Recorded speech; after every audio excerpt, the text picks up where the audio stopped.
Okey, jom kita sentuh satu topik besar untuk Gen Z. Nak beli rumah ke atau sewa je? Kita mulakan dengan pesanan ni. Jangan beli rumah sebab nak ikut cakap orang je. Nanti mental you yang terganggu.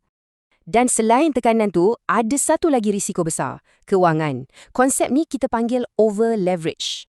Jadi, apa benda sebenarnya over-leverage ni? Macam mana ia boleh kacau kewangan kita? Senang cerita, ia jadi bila hutang rumah tu terlampau tinggi berbanding gaji bulanan kita. So, macam mana nak elak terjerat? Sebenarnya ada satu rule mudah je yang kita boleh ikut.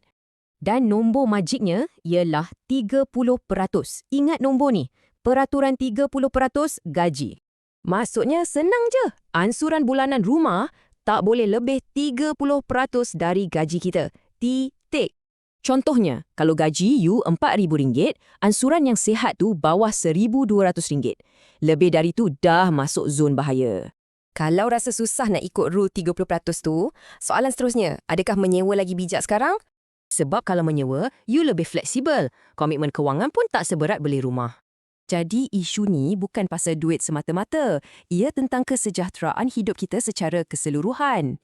Sebab bila kewangan kita sihat, barulah mental kita pun boleh tenang. Betul tak? Jadi, you kena tanya diri sendiri, apa yang lebih penting? Fikiran yang tenang atau tekanan bayar ansuran tiap-tiap bulan?